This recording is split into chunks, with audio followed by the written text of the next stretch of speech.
In a mysterious state of events, both the chief of police for Brooklyn Center and the officer that shot Dante Wright both resign amid the investigation that's going on into the shooting. So we'll talk a bit about what's going on there. The mayor of the same city has asked Keith Ellison to step in and lead the investigation, so he will get the chance to overcharge. So we'll talk a bit about that. In other news, Joe Biden has called for a withdrawal of all troops from Afghanistan by September 11th. So we'll talk just a bit about what's going on there. And riots are threatened as Rustin Chesky, the infamous officer in the Jacob Blake case, is returned to the force on his first day back last night. It's going to be all this and more. Hey, hey, hey. Do you trust the plan yet? I'm Jay Edgar, and this is Contemporary.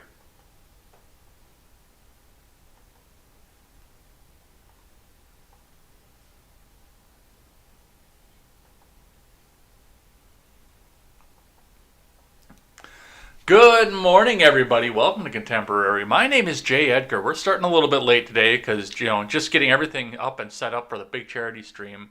I overslept. I apologize for that. And then just getting everything else set up and ready to go with that. I love the fact that this is happening, but I'm going to be really glad when it's over. Because just there's so much up here, and I can focus back more on these shows and less on the planning that goes around there. I hope that we make a very, very large amount for the AFSP. We've got the director coming on. She'll tell you exactly where that money's going to go and what that's going to do. I'm pumped. I'm really pumped right now. I can't wait to see this. I can't wait to carry this out with you guys. Just this all rocks. And we'll talk about that towards the end of the show as well. But before we get started, head on over and bookmark the brand new freedomscoop.com premiering this weekend. We'll have a brand new website ready to go, ready to pop up there and help you guys connect with great creators. We host such great creators as The Generational Gap, The Freckles and Brit Show, The Daily Ignoramus, The Breakdown with Birkenhoff, and The R-Rated Conservative. So head on over there. Our new website will have a payment processor, allowing you to directly support great creators, which I hope that you guys do. I hope that you guys come back over and help us all out over there, and it's going to be a good time, so looking forward to that. Plus, this coming Saturday, 24 hours, as mentioned, for suicide prevention. 24 hours on this channel, whichever one you're watching on, because I'm going to hit all of them, with a lot of great guests. Elaine and I sat down and hashed out. I've got just a couple more people to add to the schedule, but we are booked. Booked solid from like 7 a.m. Central Time up until midnight. It's crazy how many people wanted to jump on board with this and come and help out. I'm so excited for the way this turned out. And hopefully, we'll get some good money up there and we'll see what happens with that. So, make sure you're here. Come and check that out. Tell a friend, tell 10 friends, and we will get this whole thing going. All right, let's look at finance for the morning. Starting with the Dow, which had a down day through the majority of the day, ending at 33,677.27. It got down to 566. Now, these are mostly flat numbers anyway, because you're within 200 points throughout the entire day, but it came down to the bottom of 33,566, then jumped back up to close near the previous close. And it looks like, I believe the NASDAQ actually did close up yesterday as well. So we will see what happens with finance and where that goes. As far as your Bitcoin goes, your Bitcoin is up slightly once again, now to $64,258 US dollars and 80 US cents, possibly fueled by the economic reopening and the fact that we are inflating the fuck out of everything. Once again. On the gas, the Capital Petro was able to drop to $2.39 yesterday. Everybody else seems to be hanging steady at the $2.53 mark. But the Capital Petro, from what I remember, and I've been around that place just a couple different times up there, they do, sometimes they will get, they'll sometimes get a very, very low price on gas for one reason or another that I'm not going to speculate on too much. There are rumors that fly around Madison, but for the most part, it's all speculation. But usually, every once in a while, they'll completely undercut everybody for a day or two, and then everybody will jump back up to 253 or whatever the standard is. So that one came down. Everyone else is holding steady. let's look at what IBD has to say.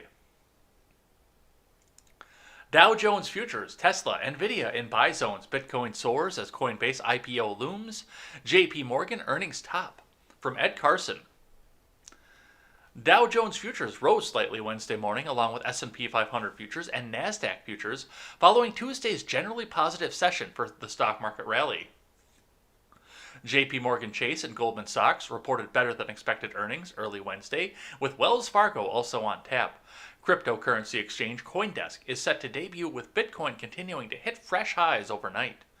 On Tuesday, the Dow Jones fell slightly after U.S. health regulators called for a pause in administering the Johnson & Johnson coronavirus vaccine after it was linked to a small number of cases of rare type of blood clotting, but the NASDAQ composite rose sharply, helped by lower Treasury yields. The S&P 500 and NASDAQ 100 hit new highs fueled by Apple, Amazon, Microsoft, Adobe, and especially Tesla stock. Apple stock and Amazon are moving up the right side of bases while Microsoft stock is at the edge of the buy zone. Tesla flashed an early buy signal along with Adobe stock and vaccine play Maravai Life Science.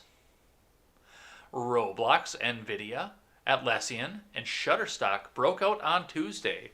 Yeah, Roblox is in the news everywhere, and I don't know what it is. From what I've heard described of it, it's actually something I would probably enjoy, but I've never tried.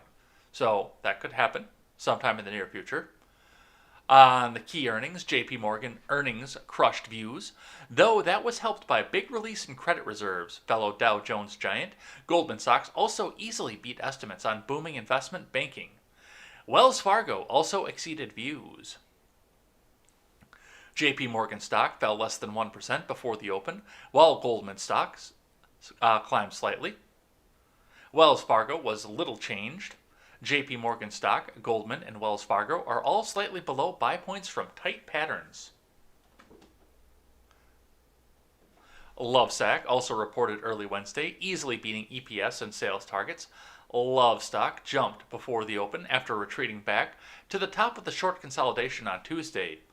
Lovesac rebounded powerfully from its 50-day line last week. And I know Lovesac is a furniture company, but man, that sounds like something illicit that's, I believe, only legal in Las Vegas.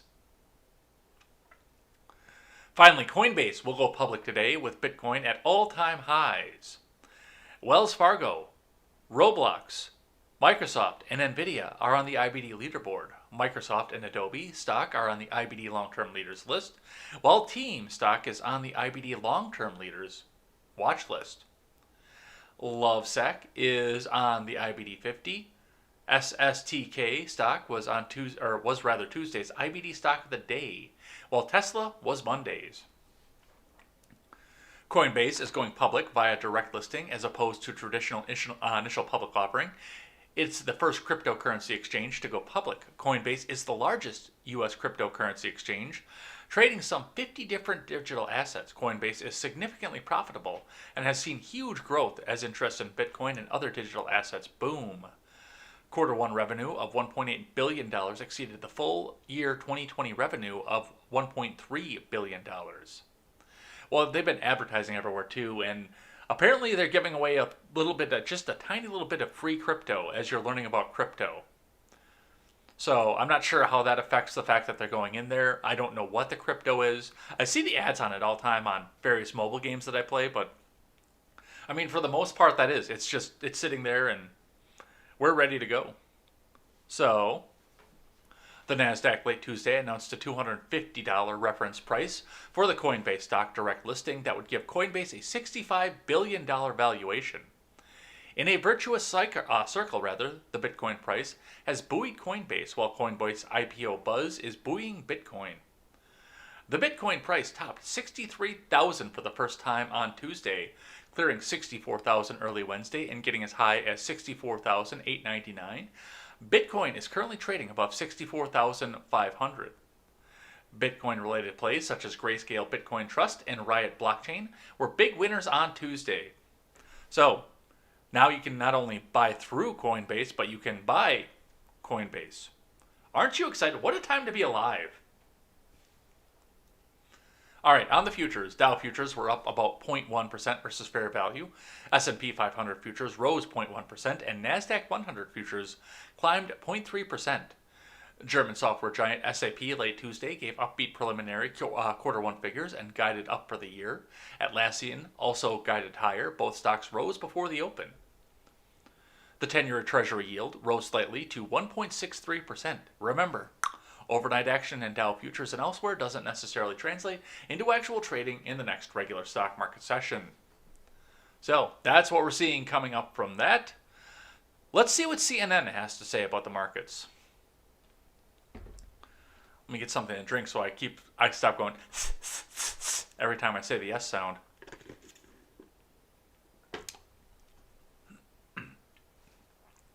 From CNN Business's Markets Now, Dow slips but S&P 500 notches record as U.S. urges pause on Johnson & Johnson vaccine.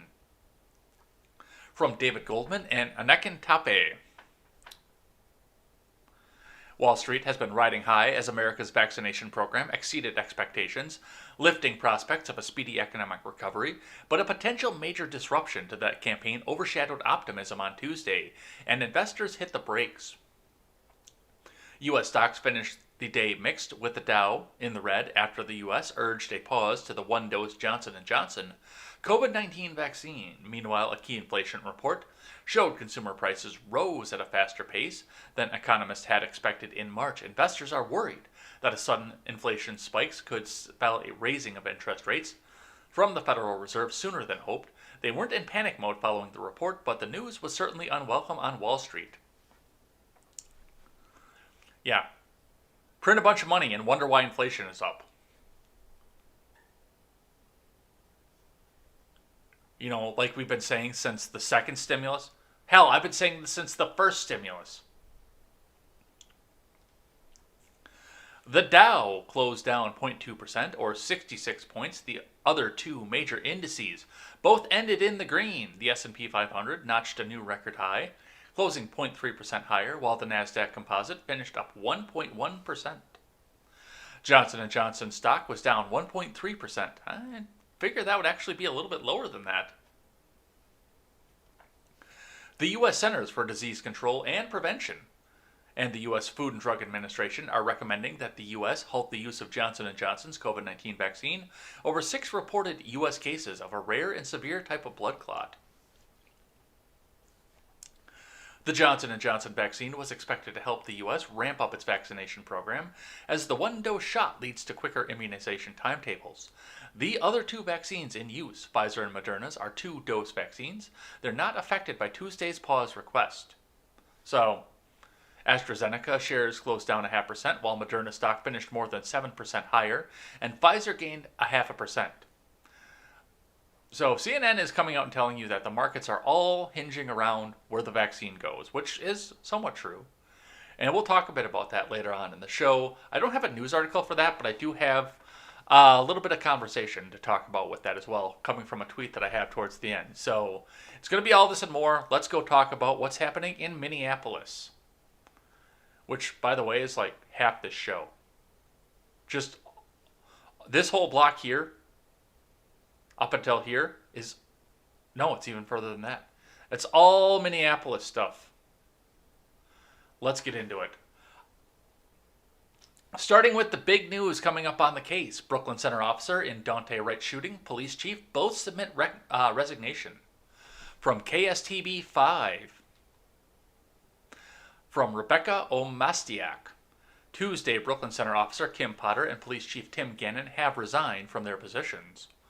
The Minnesota Bureau of Criminal Apprehension identified Potter as the officer who shot and killed 20-year-old Daunte Wright in Brooklyn Center on Sunday. Sources told 5 Eyewitness News that the Washington County Sheriff's Office plans to officially charge Potter on Wednesday. A release from the Law Enforcement Labor Services, which reports itself as Minnesota's largest public safety labor union specializing and representing over 6,400 members throughout the state, stated Potter had submitted her resignation letter to city staff. The letter included with the release is as follows. Dear Mayor Elliott, Mr. Edwards, and Chief Gannon, I'm tendering my resignation from the Brooklyn Center Police Department effective immediately. I have loved every minute of being a police officer and serving this community to the best of my ability, but I believe it is in the best interest of the community, the department, and my fellow officers if I resign immediately. Sincerely, Officer Kim Potter. During a Tuesday afternoon news conference, Brooklyn Center Mayor Mike Elliott announced Gannon has also submitted his resignation. The resignations were submitted 2 days after Wright's death during a traffic stop. Monday evening, the Hennepin County Medical Examiner's Office reported Wright died of a gunshot wound to the chest. The medical examiner declared the manner of death a homicide. No, that is bullshit. Well, technically, no, it's true. But not in the punitive sense, as in, this is not the sense of, okay, this is the official charge that has to come out and the jury must find this way because I said so.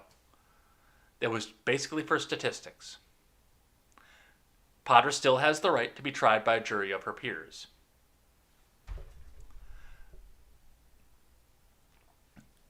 During a news conference on Monday, Gannon said the officer, later identified as Potter, drew their handgun instead of the taser during the stop. So, with both of them resigning, I honestly and full out, like, you look at the difference between the Chauvin case and this case. Kim Potter clearly knows that she done wrong. And even Gannon is probably looking at this and saying, this is fucked. This is wrong. And I don't want to be in charge of this anymore, especially with everything else that's coming. Because the mob is going to come and demand mob justice for this woman, who is probably going to just submit and face trial as normal. I mean, there's not going to be any resistance. There's not going to be police union presence off of this. This is going to be a woman who looks up and says, I done wrong. Do what it takes. Because I've got to make this right for the community.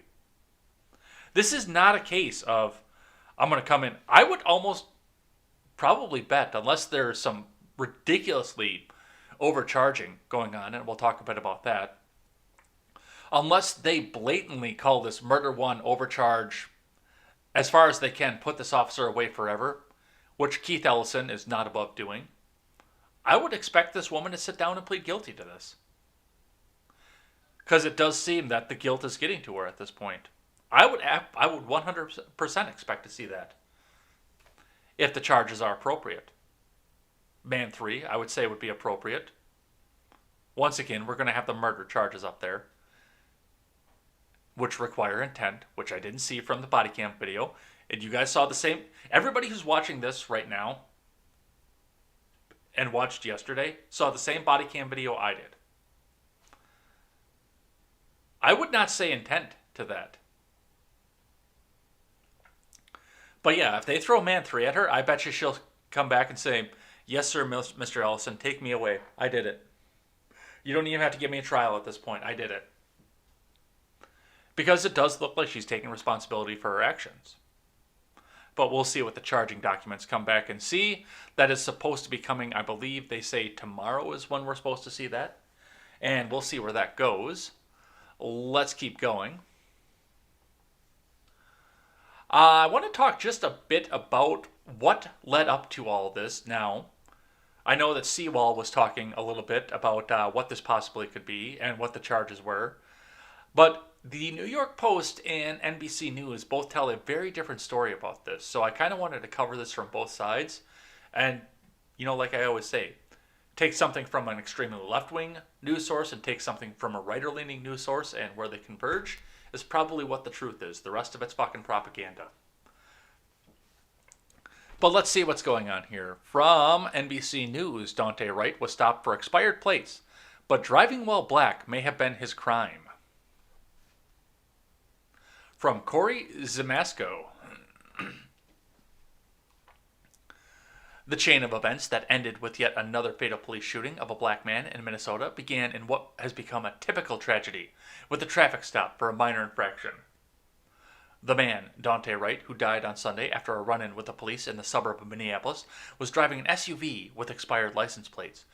And he also ran afoul of Minnesota law that prohibits motorists from hanging air fresheners and other items from their rearview mirrors. He was pulled over for having expired registration on the vehicle, Brooklyn Center Police Chief Tim Gannon said Monday. When the officer went over, an item hanging from the rearview mirror was spotted. It was after that, Gannon said, that the officers discovered that a gross misdemeanor warrant for Wright's arrest had been issued. Minutes later, a gunshot rang out, and Wright joined the ranks of other black motorists who have died after being pulled over by police, a group that includes Philando Castile, who was fatally shot in 2016 by a suburban Minneapolis police officer after he was stopped for a broken taillight. That was actually a bullshit stop, too, by the way. The Philando Castile one. I've looked into that one deeply. The Philando Castile one was an absolute bullshit stop. And that cop should be charged. But see, I look at stuff individually. I don't just go collectivist on either direction. His final moments were recorded in a powerful video. Gannon said Monday that he believes the officer meant to pull a taser in Sunday's shooting, but instead pulled her service weapon. Former Minneapolis police officer Derek Chauvin is standing trial in Floyd's death, leaving the Twin Cities on high alert and bracing for more mass demonstrations like those that followed Floyd's death last year. Wright's family has hired civil rights lawyer Benjamin Crump, because of course it's fucking Benjamin Crump, the lead attorney for Floyd's family, to represent them as well. Crump said Daunte Wright is yet another young black man, killed at the hands of those who have sworn to protect and serve all of us. Not just the whitest among us, as Minneapolis and the rest of the country continue to deal with the tragic killing of George Floyd, now we must also mourn the loss of this young man and father. This level of lethal force was entirely preventable and inhumane. Studies have found that black drivers are far more likely to be stopped by police than white drivers are. Not only that, but once they're stopped, black people are searched nearly twice as often as white drivers. And the searches are less likely to yield illegal drugs and other contraband than searches of white drivers. This is fucking full stop, because this entire article is propaganda. And they're trying to get a specific reaction coming back out of this. This is full stop propaganda on this. And you know how I know that? Because I'm not black. That's how I know that. When I lived in Kenosha for probably the last year that I lived there, just pretty much right after I moved out of Kenosha, I had a suspended license plate. I didn't even have expired tags. I had a suspended license plate. Or, sorry, not a license plate, but a suspended driver's license, because I couldn't afford to pay the fines for having suspended tags because I had failed emissions test. I was very poor when I lived in Kenosha. I'm not as poor now as I used to be, but I was very poor when I lived in Kenosha. And every time I got within proximity of a police officer, they looked at the tag, they ran the tag, they found out that the license plate came back to me, and it popped up bright red on the screen. Suspended driver's license. And then I came back and talked to them. Now, I don't know whose name was on the license plate. If that was Daunte's, if it was his mother's, I don't know whose name was on that. But what I do know is that when they stop you, they also check your ID.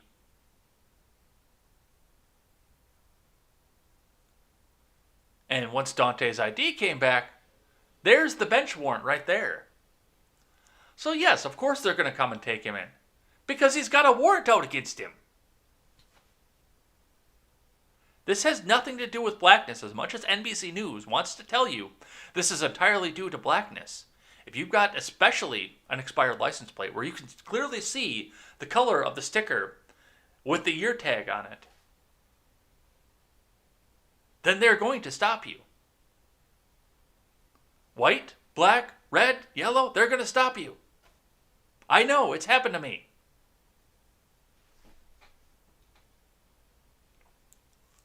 So, this article, this is just straight up propaganda. But, I mean, and I'll talk about this too when I talk about Kenosha, is these mainstream news outlets seem to want a certain outcome.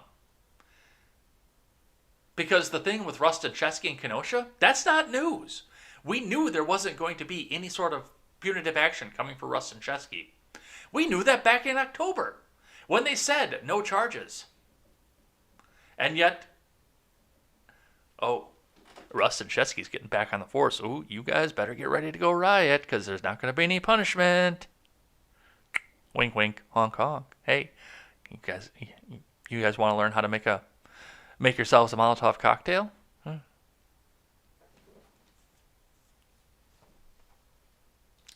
So this article is crap. Full on out. All right. Let's keep going here. From the New York Post. Daunte Wright was facing attempted robbery case when killed by cop. From Jorge Fitzgibbon. And there are two pugs fighting. I don't know why. Daunte Wright had an open warrant related to armed robbery case against him when he was shot dead Sunday by a cop who claimed she thought she was firing a taser, court records show. Wright, 20, and another man had been charged with first-degree attempted aggravated robbery in December of 2019 for allegedly trying to steal $820 from a woman at gunpoint, according to Hennepin County court documents. The pair had crashed at the victim's home in the city of Osseo after attending a party there, then demanded money the next morning while flashing a gun, authorities said in court papers. Give me the fucking money. I'm not playing around, Wright told the woman, according to prosecutors. The victim refused and began screaming for both men to leave, records show. Wow, that seems really weird that would happen in Osseo, and I'm familiar with Osseo. Give me the money and we will leave, Wright allegedly told her. Give me the money and we will go. The two men eventually left the home without any dough, according to the documents. Wright was later arrested on the case and released on a $100,000 bail, but he violated his bail conditions in July when he failed to stay in touch with his court monitor, the paper said. According to the Daily Mail, he was also in possession of a gun at some point after his arrest for the robbery, which was also in violation of the condition of his bail release. The case was still pending when police in Brooklyn Center pulled Wright over Sunday for having expired registration on his car. Police said the officers then determined Wright had an outstanding warrant related to his bail violations and sought to arrest him, but he broke away and got back in his car. Veteran cop Kimberly Potter fired a single shot fatally at Wright, claiming she thought she was holding her taser instead of her service weapon. She resigned from the force on Tuesday. Police Chief Tim Gannon, who also resigned on Tuesday, said a day earlier that officers did not find a weapon in Wright's vehicle. But you don't know that at the time. You're stopping a person, and honestly, if this charge was true, then I'm actually a little surprised that Wright or the other officer involved didn't at least draw a firearm. Now, maybe the shooting would have been excessive, but at least draw it. Because you have a person who is now resisting arrest, attempting to get back in a car. You've already seen what his warrant says, what he's been up for, what he's facing trial for, and it involves a gun. What's going through your mind right then and there? Now, if Potter was actually intending to grab her taser, then I would say that shows incredible restraint. And we can argue until the end of time what to do about the fact that she accidentally grabbed her gun, which, honestly, she shouldn't be on the force. If I see the meme going around, and a lot of people are trying to defend her, saying that the handle, the grip is the same on the taser and the gun. But realistically, if in your training, you can't tell the difference in a moment's notice, in a heated moment's notice, between your taser and your gun, you probably shouldn't be on the force. So whether or not any charges stick, Potter actually probably made the right decision on that one. I know I don't want to face down a cop that can't tell the difference between a taser and a gun. So yeah, that resignation was probably for the best of everybody's interest, no matter what happens out of this trial. No matter what. We should probably sit and thank Potter for walking away from the force at that point. Absolutely. As far as court goes, as far as everything else goes, that's for the jury to decide. Or the lawyers, because I bet you this one pleads out. So we'll see what happens with that. Let's talk about Keith Ellison. Because, of course, Keith Ellison's going to get involved in this one. Because he's Keith fucking Ellison. Brooklyn Center Mayor to ask A.G. Ellison's office to lead case in Wright's death. This just got political, people. From Josh Skluzasek. There we go. Brooklyn Center Mayor Mike Elliott said Tuesday afternoon that he's asking for the Minnesota AG's office to lead the prosecution in the death of 20-year-old Daunte Wright. Elliott said he's asking Governor Walz to reassign the case to Attorney General Keith Ellison's office. You know, the former DNC chair, who was using the office as a political avenue. Can we call Hatch Act on Keith Ellison at this point? Because he's campaigning from his official office. Is that only a federal thing? Because that is a state office, but... To ensure transparency and to continue building trust in our community. And also, give Ellison a chance to campaign. I'm gonna defund the police, man.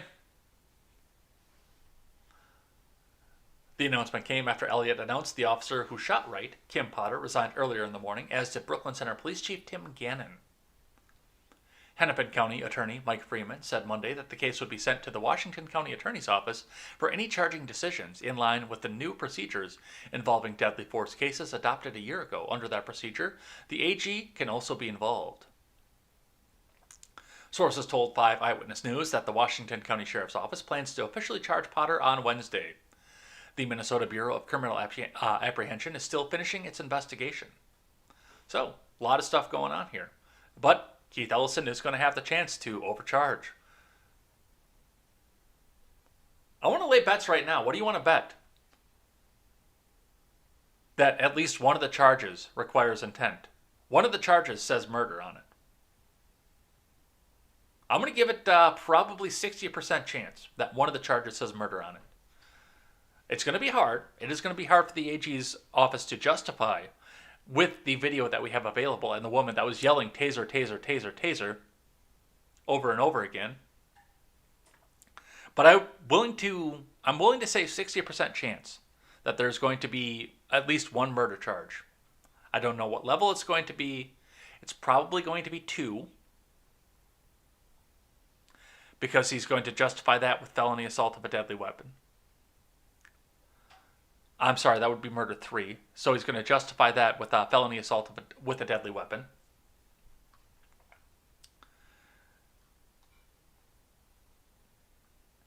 Yeah, this is what's coming down the pipe. So definitely we'll be watching this one as it goes. Until the next big thing that comes off of here. Now, the Washington Examiner gave us this video. Brooklyn Center Police Chief Gannon. I was front and center at the riot. Reporter, there was no riot. Gannon, there was. The officers were putting themselves in harm's way, were being pelted with frozen cans of pop. They were being pelted with concrete blocks. Let's have a listen to what that sounded like. One final question. What was your decision to issue a dispersal order while they were peacefully protesting in front of the police station? What led to you to issue a dispersal order, and then on the back end of that 10-minute dispersal order, then to issue out CO2 canisters and gas for the crowd? So, can you talk to us about that? Just so everybody's clear, I was front and center at the protest, at the riot. We did not. There was no riot. There was. So, the officers that were putting themselves in harm's way were being pelted with frozen cans of pop. They were being pelted with concrete blocks. And yes, we had our helmets on and we had other protection gear, but an officer was injured, hit in the head with a brick. That was a Hennepin County deputy. He was transported to the hospital. So we had to make decisions. We had to disperse the crowd because we can't allow our officers to be harmed. And I've already answered the question, I believe, about your lighting. I know that's a big deal with you, and I understand that, but I thought I'd explain that myself. So that is, I told you it's my decision, and that's why I made that decision. Is there another question? Yes, ma'am. I mean, the room's tense. I can feel it. Yes, ma'am. All right, so they're trying to tell you that it's a mostly peaceful riot. Oh, it's not a riot, it's a protest. Where people are throwing frozen cans and bricks at officers. And by the way, the news media isn't really covering the riots either. They're just covering the center of the case. Meanwhile, the National Guard has moved into Brooklyn Center, it would have been tyranny. No, it's not tyranny because we have a Democrat as president. I almost forgot.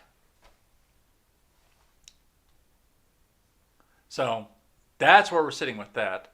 Let's talk just a bit about this piece of shit tweet that I found yesterday that I thought that you guys would find interesting.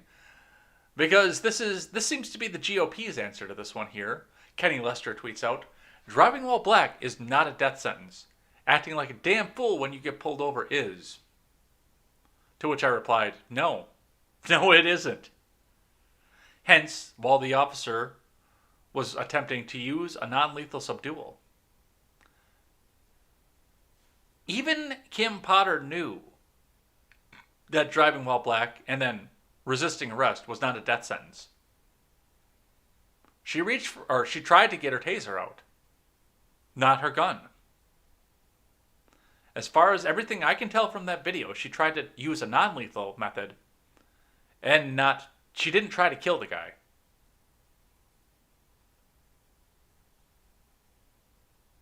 Resisting arrest is not a death sentence. It's not. Resisting arrest and pulling a gun on a police officer might be, because there's usually more of them than there are of you. And they've usually got a lot more guns than you do. So that's probably going to end your life if you do that. But no. Resisting arrest is just another charge to tack on top, to be tried in front of a jury of your peers. It's not a death sentence. It is not a death sentence. All right. Let's talk about the squad. Representative Rashida Tlaib condemns Daunte Wright shooting as government-funded murder, wants police abolished. Of course she does, because she's Rashida Tlaib. From Emily Jacobs. Members of the squad are ramping up calls for dismantling the police following the shooting death of a 20-year-old black man at the hands of a white officer in Minnesota, saying it amounts to government-funded murder. In tweets on Monday, Representatives Ilhan Omar, Rashida Tlaib, and Ayanna Pressley reacted to the killing of Sunday of Daunte Wright in Brooklyn Center, Minnesota. "It wasn't an accident. Policing our country is inherently and intentionally racist. Daunte Wright was met with aggression and violence," Tlaib wrote in a tweet. "I'm done with those who condone government-funded murder." Full stop.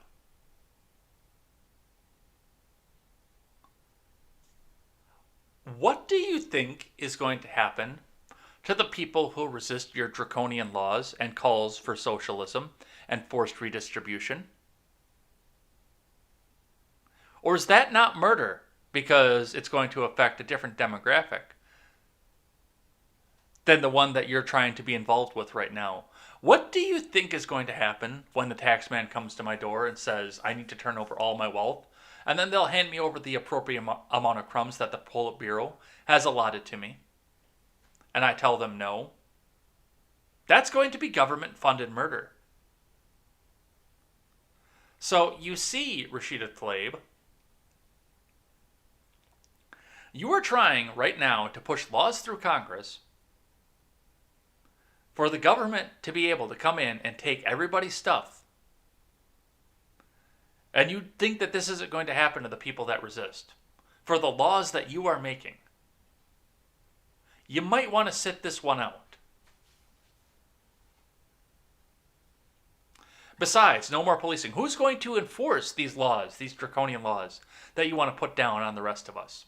Who is going to enforce this Orwellian new agenda that you, Rashida Tlaib, are trying, one of the premier members that are trying to push through and push out there?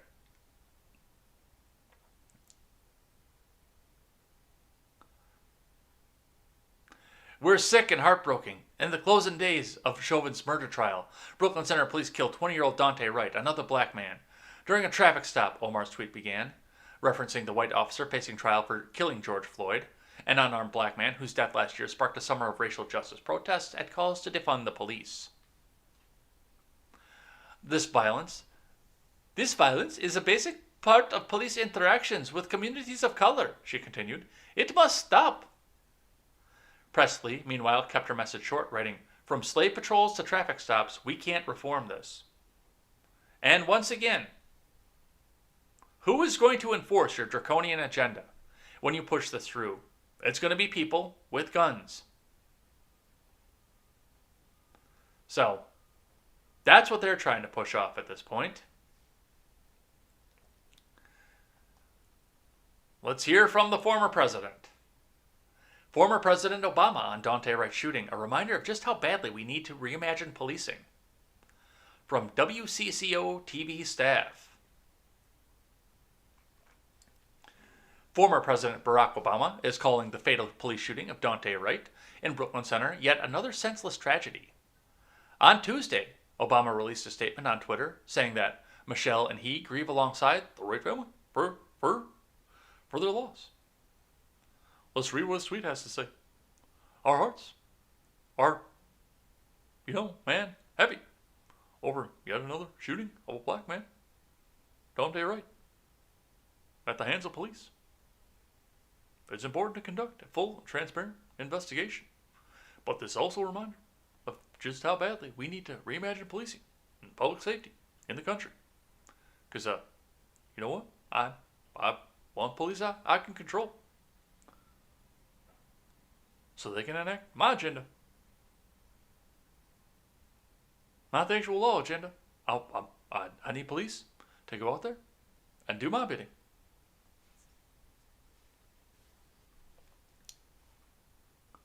Obama says the shooting is a reminder of how badly policing and public safety needs to be reimagined. Here is Obama's statement in full. I already read the first paragraph. Let's go on to the second one. Michelle and I grieve alongside the Wright family for their loss. We empathize with the pain that black mothers, fathers, and children are feeling after yet another senseless tragedy. And we will continue to work with all fair-minded Americans to confront historical inequities and bring about nationwide changes that are so long overdue. If you want to help, you can learn about the issues, connect with local and national organizations, find resources in trauma and mental health, and take action here. We know the details of what happened here. Authorities say 40 people were arrested the second night of protests following Wright's shooting. The shooting, which occurred just 15 miles northwest from where George Floyd died in police custody, has sparked protests in the Twin Cities and other parts of the country, including in Portland, Oregon. Well, Portland, Oregon has actually not stopped protesting yet, so I don't know why you call this a new thing, but yeah, they're still protesting over there. And there's Barack Obama fanning more flames onto this whole thing. All right, I got a couple here on the Floyd thing, but for the most part, they're not talking about the Floyd trial, which probably tells you it's not going well for them. All right, let's see. First from CNN, use of force expert for defense says Derek Chauvin was justified in kneeling on George Floyd, from Eric Levinson and Aaron Cooper. A use of force expert testifying for Derek Chauvin's defense team on Tuesday said the former Minneapolis police officer was justified in kneeling on George Floyd for over 9 minutes and did not use deadly force. I felt that Derek Chauvin was justified in acting with objective reasonableness, following Minneapolis Police Department policy and current standards of law enforcement in his interactions with Mr. Floyd, said Barry Broad, a former police officer. The crux of his argument was that he did not consider putting a handcuffed Floyd in the prone position on the street to be a use of force. He even suggested that it was safer for the subject because if they did get up and fall, they might hurt their face. It doesn't hurt. You put the suspect in a position where it's safe for you, the officer, safe for them, the suspect, and you're using minimal effort to keep them on the ground, Broad said. On cross, Broad explained that he doesn't consider the prone position to be a use of force because it does not cause pain. Prosecutor Stephen Schleicher then showed Broad a still image of Chauvin's knee digging into Floyd's neck and asked him whether that position might cause pain. Broad said it could. So Schleicher asked him if that means that Chauvin's action was a use of force. Notice it was a still image and not a video. Probably selectively picked to be at the worst possible angle. Shown in this picture, that could be a use of force, Broad said.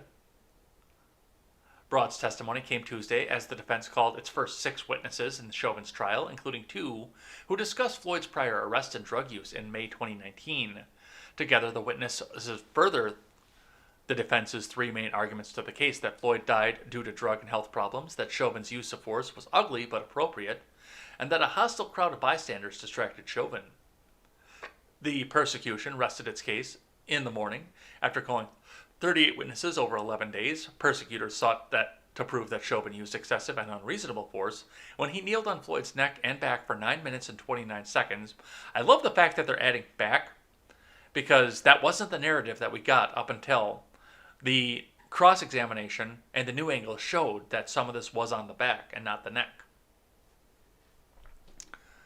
Their case relied heavily on multiple videos of Chauvin's actions, analysis by policing experts, and medical testimony as to how Floyd died.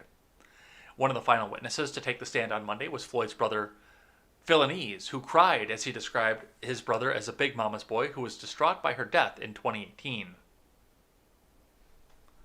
It was so unique how they were with each other. He would lay up on to her in the fetus position, like he was still in the womb, he said. Being around him, he showed us all how to treat our mom and respect our mom. He loved her so dearly. Irrelevant to the case. Completely bullshit irrelevant to this case. Chauvin, 45, has pleaded not guilty to second-degree unintentional murder, third-degree and second-degree manslaughter charges.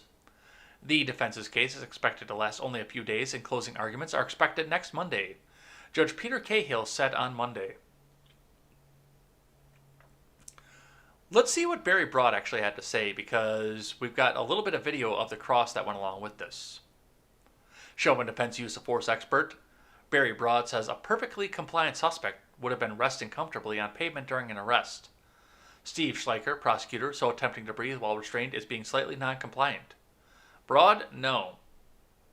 And so, based on your view, right, of the defendant being on top of Mr. Floyd, up to this point and beyond this point, the defendant did not alter the level of force that he was using on Mr. Floyd, did he? No. Even though Mr. Floyd, by this point, had become, as you put, compliant. Fair? More compliant, yes. Well, what part of this is not compliant?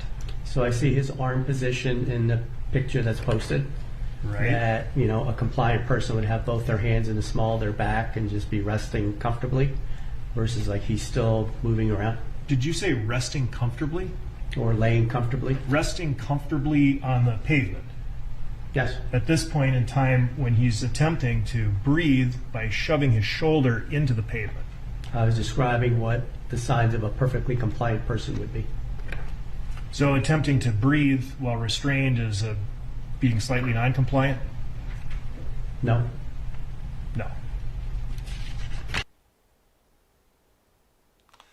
Well, I'm going to pick Barry Broad's statement apart just a little bit off of this, because really, honestly, if you're completely compliant, then the police don't need to hold you down. So that actually, I could probably torpedo that argument right then and there. If you're compliant, there's no need to pin you down. In fact, if you're compliant, you're usually getting in the car at the point. And we've all seen the full body cam footage. A lot of my listeners go back and check on the Daily Mail and look at the way that things are going with that. So that's what we've seen from the defense thus far, that the mainstream media is telling us. Of course, those of us who are actually paying attention to the trial have seen quite a bit more off of this. I've got one here from NPR for you.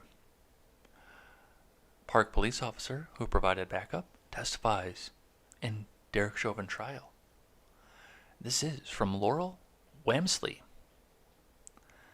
make sure that you get your money in to NPR because they need your donations to send great progressive messages back across the world and try to reshape this world into a progressive paradise. NPR, beating communism to young adults for generations, and they need your money. Won't you donate now? The defense called on Officer Peter Chang of the Minneapolis Park Police to testify in the trial of Derek Chauvin, who was on trial for murder and manslaughter charges in the death of George Floyd. Chang was stationed at a nearby park last May 25th when he heard dispatch on his radio asking for assistance. He was one of the closer officers to Cup Food, so he went to the scene. It's common for park police to assist Minneapolis City Police, Chang said, and explained that officers in both forces attend the same police academy. Chang described the scene. When he arrived, Floyd was in handcuffs, sitting on the ground, leaning against the wall. Chang said that a crowd had gathered and that the onlookers were becoming more loud and aggressive. Chang said he didn't know whether the car Floyd was driving had been searched yet and that he was concerned about that. He said onlookers were very aggressive towards the officers. Video from Chang's body cam was then shown. Defense attorney Eric Nelson had explained to the judge earlier that the footage would be a way to show how another officer reacted to the events that day and to reflect bystanders' reactions to what they were seeing. The footage begins with Chang behind the wheel of a squad car with the siren blaring. He pulls up to the scene where Floyd can be seen sitting on the ground, handcuffed, with his hands behind him. As an officer stands next to him, another officer speaks to two nearby people. Floyd gives his name to the officer, spelling it out. A Minneapolis police officer asks Chang to run Floyd's name through the computer system. So he takes the piece of paper with Floyd's name to the back to his car to look it up. In the next section, Chang leaves his car, and an officer asks him to stand by the SUV Floyd had been driving to keep an eye on the vehicle and two passengers who had been in it. Those individuals were Shawanda Hill, who testified earlier on Tuesday, and Maurice Hall, a friend of Floyd's, who refused to testify under the suspicion, not threat, but under the suspicion of self-incrimination. Chang instructs Hill and Hall to stay away from the car and asks them how they know Floyd. Hill identifies Floyd as my ex. While Hill and Hall wait to be allowed to leave, they observe from across the street Floyd's interaction with police. "Damn, he still won't get in the car. Just sit down, dude," Hill can be heard saying. "They gotta push him in this car. Look, he's fighting to get out." Hall said, resignedly, "That's fucking resistance, man." Hill goes on, "What's he doing? Now he's going to jail. All he had to do was is going to jail. Can y'all give him his phone, though, please?" she asked Chang. "We'll see what happens," Chang says, and tells them again to stay put. Chang and the two passengers continue to remark on what's happening across the street, though they apparently do not have a view of Floyd being held on the ground. "He's making it more difficult," Chang says. A few minutes later, Chang tells Hill and Hall that an ambulance has come for Floyd. "They hurt him?" Hill asks. "He might have hurt himself," Chang says. "Who knows?" Hill calls across the street. "Why is he going to the hospital?" A bystander named Charles McMillan, who testified 2 weeks ago for the prosecution, comes into the frame and tells Hill and Hall what has happened to Floyd and that he tried to tell Floyd to just go with the officers.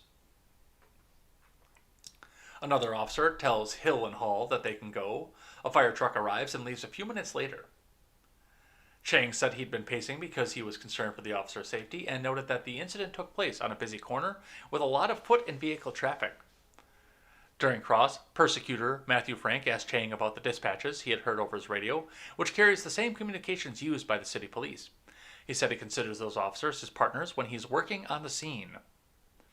Chang said he heard a call for backup and initially used lights and sirens, though he turned them off before he arrived.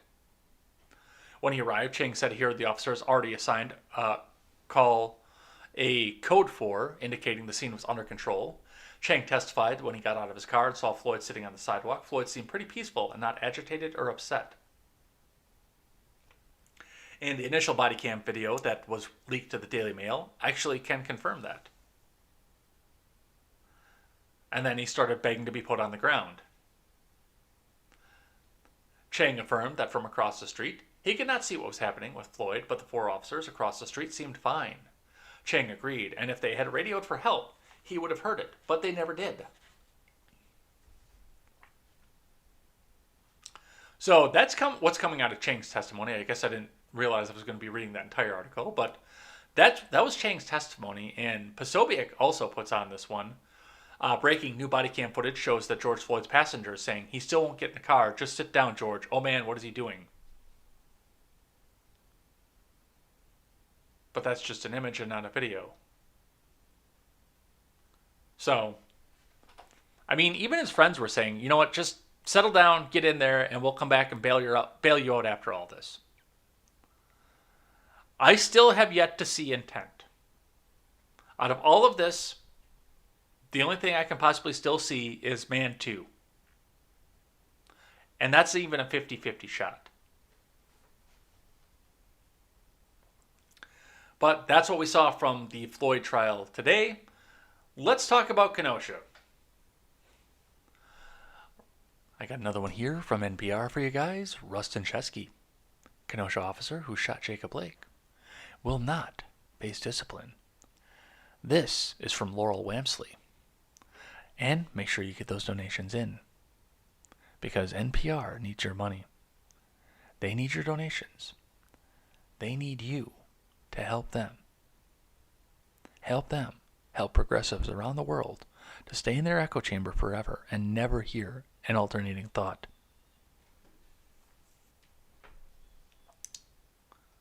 Rustin Chesky, Kenosha officer who shot Jacob Blake, will not face discipline. This is from Laurel Wamsley, which I believe is the other person we just heard from as well. Yes, another one. From Laurel Wamsley, who also needs your money. Let's read. Kenosha, Wisconsin police said Tuesday that Rustin Chesky, the police officer who shot Jacob Blake last summer, has been found to have acted within the law and department policy. In August, Chesky fired 7 shots at close range in the back of Jacob Blake, a black man, as Blake walked away from the officer and towards a parked vehicle where 2 of his young children were sitting. Well, that's a wildly inaccurate description of what happened in that video. That is wildly inaccurate. 6 of those shots struck Blake, who was left paralyzed. The shooting touched off major protests in the Wisconsin city. Let's back that up and fact check that one, because that's not what happened at all. In August, Chesky fired 7 shots at close range at the back of Blake, a black man, as Blake walked away from the officer and towards a parked vehicle where 2 of his young children were sitting. Full stop, wrong. And even the grainy cell phone video that set this whole thing off, even that disproves what that paragraph says right there. No, Chesky didn't fire while Blake was walking away. Blake was leaning down, reaching into his car. He wasn't walking. He had 3 police officers trying to pull him back. He was reaching for something in the car. He wasn't walking. He was already to the car. And when it appeared to be and was confirmed to be a knife that Blake himself said he was about to pull off on the officers, that's when Rustin Chesky shot him.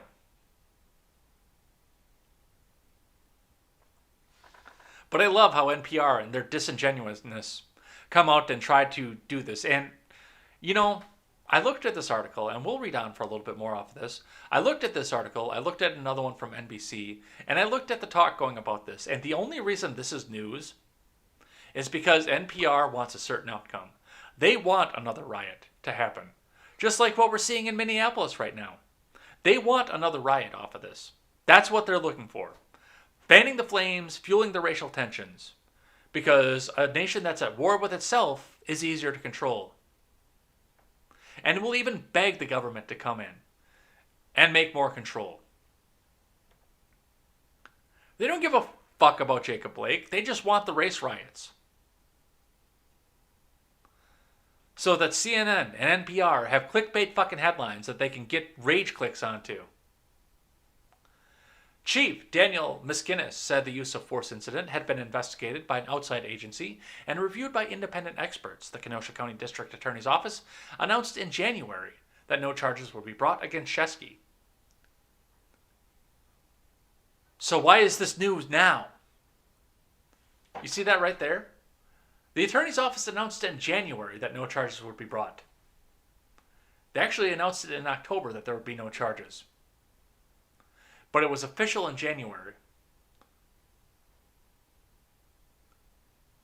So this is not news, except for the fact that he's getting back in his squad car as of yesterday. None of this is news, except for the fact that they want to have a specific outcome come back out of this. He acted within the law and was consistent with training, Miskinnis said in a statement on Tuesday. This incident was also reviewed internally. Officer Shesky was found to have been acting within policy and will not be subjected to discipline. Shesky is now back on the job, having returned from administrative leave on March 31st, Miskinnis said. Yeah, that's the other part of this. It is now April 14th. Yesterday was April 13th. So I hadn't read this article previously. He's been working for 2 weeks. And now NPR wants to make this news in the wake of another riot happening in Minneapolis. Now NPR wants the Twitter outrage, but he's been working for 2 weeks.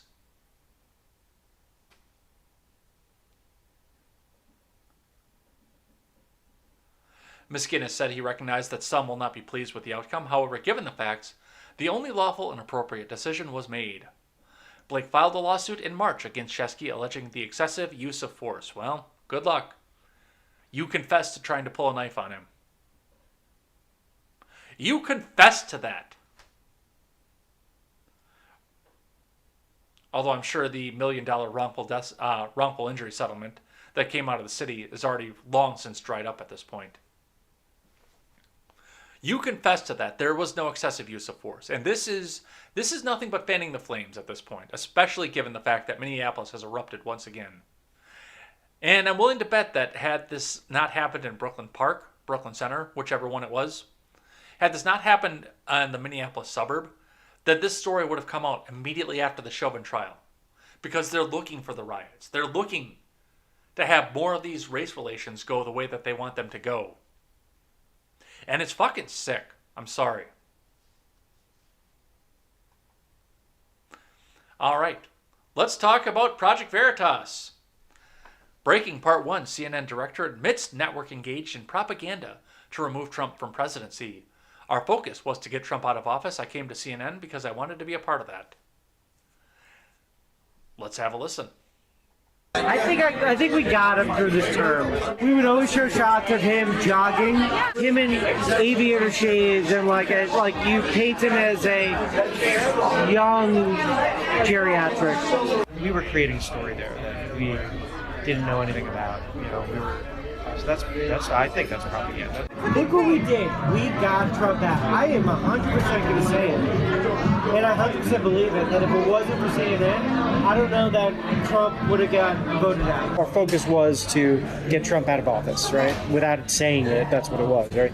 So our next thing is going to be for climate change awareness. Do you think it's going to be just like a lot of like fear, like climate? Yeah, fear sells. Fear sells. No one ever says those things out loud, but it's obvious. For years, we've heard that CNN is the most trusted name in news, but a CNN director is on tape telling us that they're propaganda, helping a certain political candidate, employees admitting what we've always known to be true. Trump was, I don't know, like his hand was shaking or whatever like that. We brought in like so many medical people to like all tell a story that like it was all speculation. That he was like neurological damage, like that he was losing it, he's unfit to, you know, whatever. We were creating a story there that we didn't know anything about. You know, I think there's just like a COVID fatigue. So like whenever a new story comes up, they're going to latch onto it. They've already announced in our office that once the public will be open to it, we're going to start focusing mainly on climate. It's going to be our focus. Our focus was to get Trump out of office, right? Without saying it, that's what it was, right? So our next thing is going to be for climate change awareness. Who decides that? Head of the network, Who's that? Is that Zucker? Zucker, yeah. Climate change is going to be the next COVID thing for CNN. We're gonna hone in. Our focus was to get Trump out of office, right? Without saying it, that's what it was. And that's the question, Mr. Zucker. Why is it so important to hide the truth of what you're really trying to do? I mean, we can all see it. As far as this goes, though, everyone else is going to come out and say selectively edited because, I mean, we're not watching the full interview. I don't know, and I've never really looked into Project Veritas themselves, like if they've got the full tapes up on their website. I would love to see that if they do, but I know that, for everyone's 10-second attention span, they've got to cut this whole video back down to 2 minutes so that people will actually consume it and share it around. But I would love to actually see the full interview off of this and figure out where it came from and what's behind the selective edits, as far as they say. Now, and a lot of people are coming out and saying that, well, Project Veritas is debunked. Well, no, they're not. Nobody's actually ever been able to debunk them. They're getting people on camera saying the things that they say. Yes, they've been sued numerous times, but the suits have been dismissed because they have no standing, because the people actually came out and said this stuff. So good on O'Keefe, and I mean, CNN really is propaganda. We read it just about every day. At least one article from CNN we talk about every day. It depends on what the situation is and who's covering most, but I like to take stuff from left-wing sources and tell you guys what it is that the mainstreams are trying to cram down your throat. I like doing that. And, I mean, if this is accurate, then this is huge. All right, let's keep going. From the Associated Press, got some good news for you after all the down stuff that we talked about. U.S. to withdraw all troops from Afghanistan by September 11th. From Lolita C. Baldor and Ellen Nickmeyer. I will believe that when I see it. I will believe that when I see it, because the people that are in charge right now, well, first off, Barack ran on getting the troops out, and Trump ran on getting the troops out, and Barack increased the troop amount, and Trump actually decreased it a little bit, but we're also ramping troops back up in Afghanistan. And I understand the fact that Congress can't give Trump the win. They can't just pull everybody back out of Afghanistan, and now they've got to do it with Biden to be a hero, but I will believe that when I see it. I will absolutely 100% believe that when I see it. I'm not saying he's not going to do it. I'm just saying that they've got a piss-poor ass track record. And also, if they come out from Afghanistan, they have to come home. You can't just shuffle them around and go on to another warmonger fucking campaign somewhere else in the Middle East and say that that's just fine. Bring them home. Bring them home. Troops should not be in the Middle East anymore. We have no reason to be there. We have none. If you want to get like a small platoon of like 10 people to guard your embassy, that's one thing. But these thousands of troops that are scattered across the desert over there, why? Why? But I'll believe that when I see it. Let's see what the AP has to say. President Biden will withdraw all U.S. troops from Afghanistan by September 11th, the 20th anniversary of the terrorist attacks on America that were coordinated from that country, several U.S. officials said. Biden will lay out his vision of the way forward in Afghanistan and the timeline for withdrawal in remarks Wednesday afternoon, the White House said, punctuating the nearly 2 decades the U.S. troops have fought and died in Afghanistan. The president will then visit Section 60 of the Arlington National Cemetery to honor the sacrifice of those who died in recent American conflicts.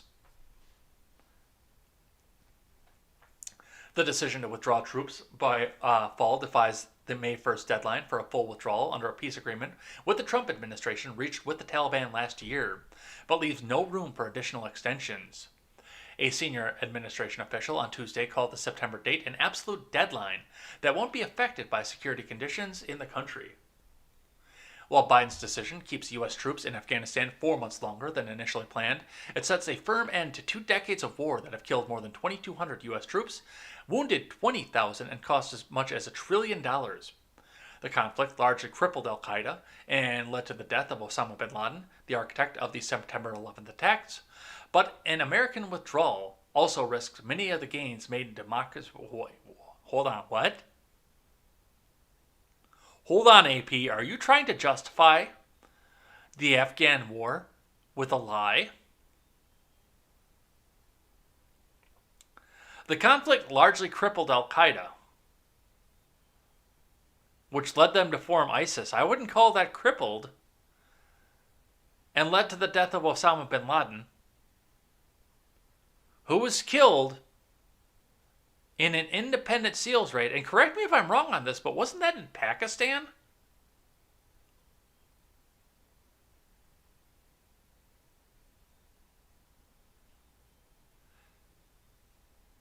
Yeah, I'm pretty sure that none of this is true.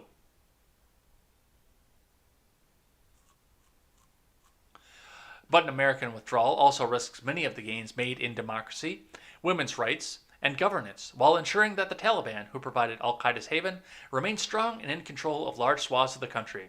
There's your out right there. That's what they're going to do when they say that they need to stay in there for longer. There it is. That's the caveat. Biden has been hinting for weeks that he was going to let the May deadline lapse. Of course he does, because he has to manufacture another crisis to keep his soldiers over on the other side of the world.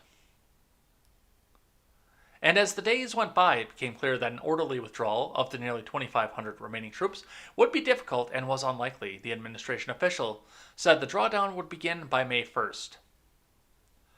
Biden's choice of the 9/11 date was basically to get people to come up and shed a tear and say, "It's so beautiful. It's September 11th. Oh my God, you guys." The administration official said Biden's choice of the 9/11 date underscores the reason American troops were in Afghanistan to begin with. No, it does not. To prevent extremist groups like al-Qaeda from establishing a foothold again that could be used to launch attacks against the U.S. They actually believe their own bullshit.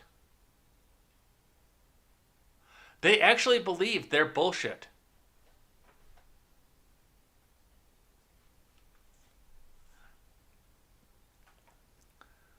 The administration official said Biden decided that the withdrawal deadline had to be absolute rather than based on conditions on the ground. We're committing today to going to zero U.S. forces by September 11th, as possibly well before, the official said, adding that Biden concluded that a conditioned withdrawal would be a recipe for staying in Afghanistan forever. Well, I'll believe it when I see it. Because we've already ramped up once in this administration. All right. From the Daily Wire, Biden blasted by terrorism foreign policy experts over Afghanistan's decision. Such an avoidable shame. From Ryan Saavedra. And there it's going to be. The experts are going to say that we need to stay there forever. Foreign policy and terrorism experts slammed President Biden this week following his announcement that he was going to pull all U.S. troops out of Afghanistan by September 11th, the anniversary of the deadliest terrorist attack in U.S. history. The New York Times, a former newspaper, reported that Biden ignored warnings from his own advisors that pulling out could prompt a resurgence of the same terrorist threats that sent hundreds of thousands of troops into combat over the past 20 years. Biden's extension of the May 1st deadline set by former President Trump was widely slammed by experts. Northeastern University professor Max Abrams, an expert on terrorism, said that Biden botched Afghanistan. Any attacks against Americans after May 1st will be on him. If he foot drags on leaving after 9/11, it will look bad. If we must return after that date, he will look bad. We could have quietly packed up and left in accordance with the Doha deal, Abrams said. Imagine if the optics of America is pulling out of Afghanistan on 9/11 under fire from the Taliban. This is such an avoidable shame. Oh, the warmongers are out there. The warmongers are going to make this happen. You just watch. The warmongers are going to come out here and say, we can't do this just yet. Fucking warhawks, every goddamn last one of them. Afghanistan is going to fall into war when the U.S. leaves, Abrams told the Daily Wire in a statement. The Taliban is too strong compared to the government. But the extra 4 months won't change that dynamic. The only thing that will change is the Taliban will probably start shooting at us because we betrayed our word to leave on May 1st. And that's the other thing. If they heat up conflict against the U.S. troops, that's going to be another reason to stay there. Politico noted that the decision will likely prompt the Taliban to renew attacks on the roughly 3,500 American troops there, which have largely halted since the February 2020 agreement between the Trump administration and the Taliban officials. Former President Barack Obama's Secretary of Defense Robert Gates warned in the past that Biden has a disastrous record when it comes to foreign policy and national security. Terrorism analyst Bill Roggio, a senior fellow at the Foundation for Defense of Democracies, yeah, that's something that shouldn't exist, said that Biden handed the Taliban a major propaganda win. Choosing September 11, 2021, the 20th anniversary, as the date all U.S. troops will leave Afghanistan is a masterful propaganda stroke by the Taliban, and that will please its ally, Al-Qaeda, Roggio said. Oh wait, the Biden administration chose that date. Brad Bowman, senior director at the Foundation for Defense of Democracies, said, I give him credit for at least admitting that they're ignoring conditions on the ground. Ooh, the Warhawks all the Warhawks want to stay there, and of course Shapiro's among this, so what does Shapiro tell Saavedra to write? Okay, gang. Afghanistan might be free again, and they might go after Israel. And our number one purpose in the world is to defend Israel. The only other democracy in the world, okay, gang? We have to defend Israel. Israel is the most important thing in the world. Even more important than the U.S. Even more important than our troops, okay?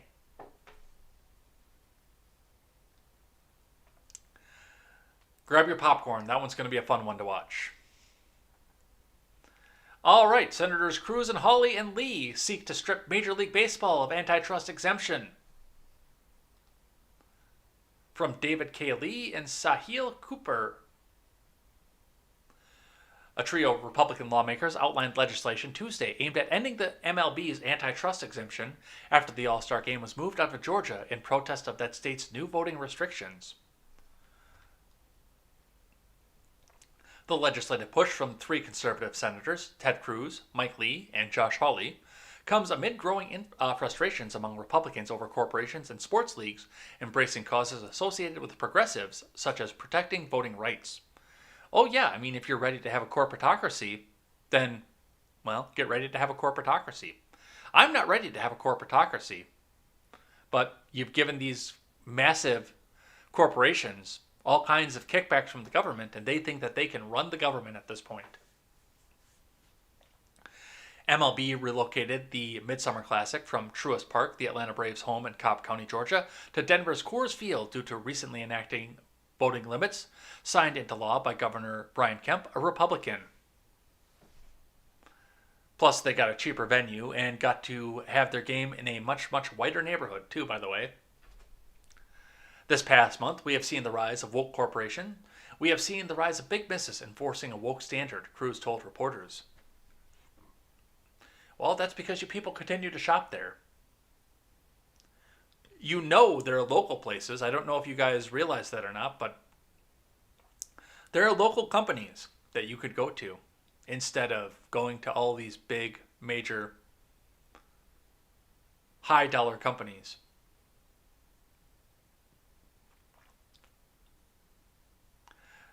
That decision was harmful. It's going to hurt baseball, but it also underscores that there's no reason MLB should enjoy special subsidies, corporate welfare that no one else gets.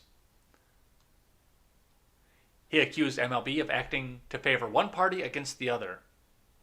Yeah, most of your big business is doing that now. Because the conservatives will go back and write a strongly worded letter and condemn them publicly But the progressives will get their little ground army of black-clad people in black bloc tactics to go and burn their venues down. So of course they're going to cater to one party. They're fucking scared. They're terrified right now.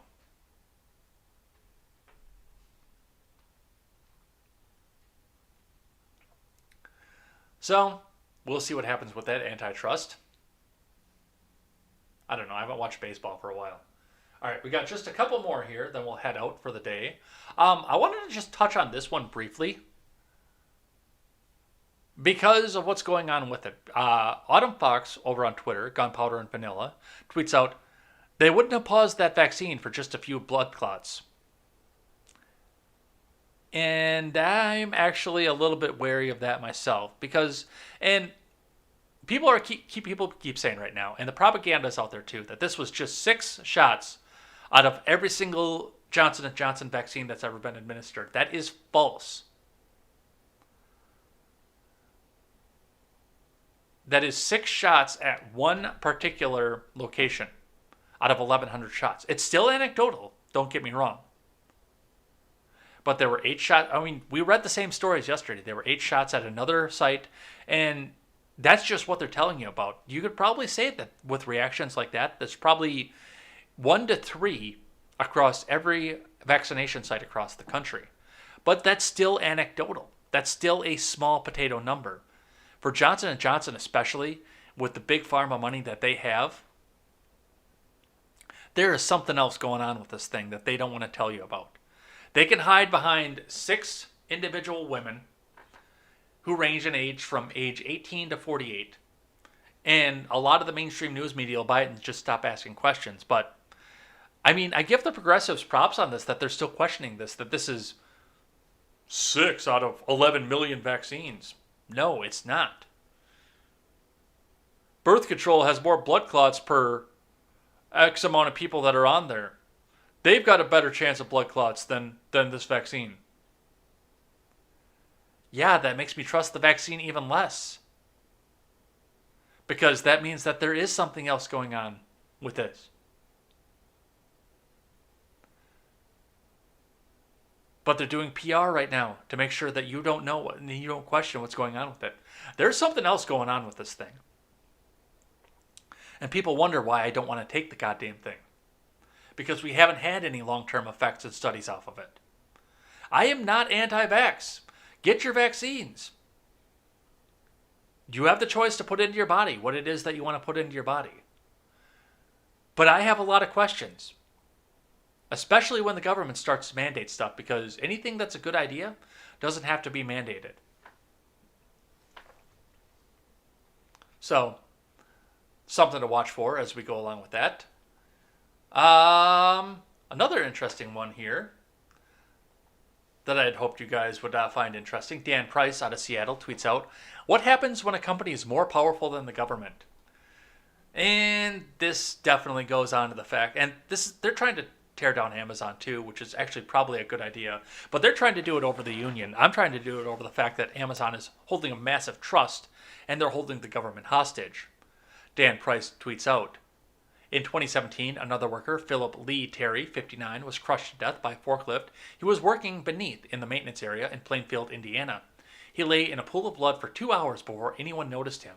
The state initially fined Amazon $28,000 for 4 major safety violations, including failure to train Terry in how to elevate the forklift properly. But the state OSHA director offered advice to company officials on how to negotiate down the fines and shift blame to Terry in a phone call recorded by the OSHA inspector in the case. John Stallone, after hanging up with Amazon, the OSHA director said to Stallone, I hope you don't take it personally if we have to manipulate your citations. In a whistleblower report, Stallone said the state's labor commissioner and Governor Eric Holcomb then called him into a meeting to impress on him that the case risked harming the Indianapolis's bid for HQ2, which they later denied. The day Stallone filed his report, Amazon sent Holcomb a $1,000 campaign contribution, and a year after Terry's death, the state signed an agreement with Amazon to delete the fines and citations. Yes, just like with MLB. And yes, I understand that Dan Price is pissed off about the fact that the Amazon won the union case. or the union vote. I understand that's where Dan Price is going from this, but your big corporations, your Walmarts, your Amazons, MLB, Patagonia, Coca-Cola, they're holding your government hostage right now. They want their outcome, which makes them the most profit. And they will buy a politician to do it. You see that? That story could have got out, and that could have ruined Amazon. But, oh, it went away, and, hey, what fines? There were no fines. You can't prove anything. The corporatocracy is coming.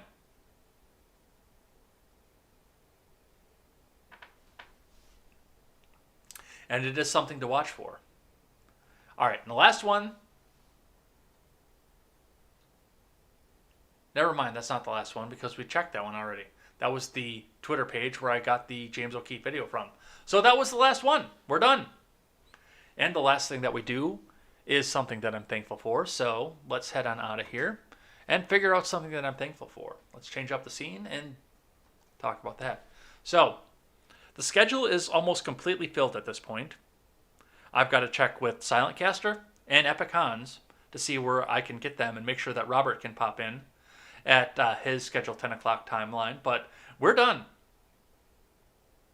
I am so thankful to Elaine for everything that she did to help get this fundraiser up and running to the point where we actually could be making money. And we've got people with huge audiences that are coming in and ready to come and do this as well. I'm going to be pre-recording tonight with Brian Nichols because he's officiating a wedding that day. But he was so eager. Once I told him what was going on and asked him to come help, he said, well, I'm officiating a wedding that day, but I still want to help out any way I can. Can we pre-record something? And I said, yeah, anything for you, Brian, because he was so eager to help. So many people are so eager for this. And I'm so thankful. This is probably one of the most dear causes to my life. I'm thankful for all the help for this, and hopefully this can help improve the lives of other people.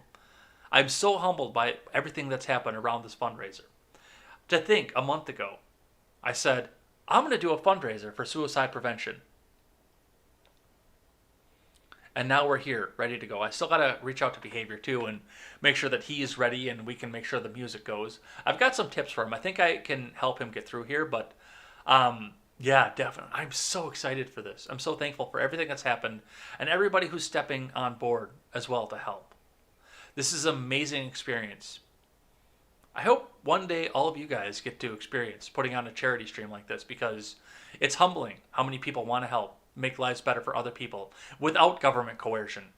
And I don't want to make this completely political, but I also look at the fact that, I mean, even the progressives want to help, but they want to use the government to do it.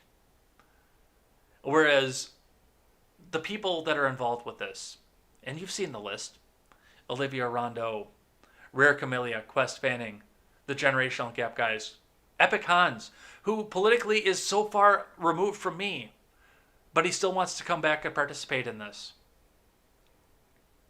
Brady Leonard, Mr. Behavior, Stephen Ignoramus. All these people want to jump on board for this. And it's humbling. It really is. I've made something that's bigger than me. And I can't even begin to express how that feels. And I want to thank everybody. I'm so thankful for this. But before I start to have a tear well up, before I have to go to work, we're going to cut the video here. And we're going to head on out of here. So let's throw some music up and let's get anybody on with the day.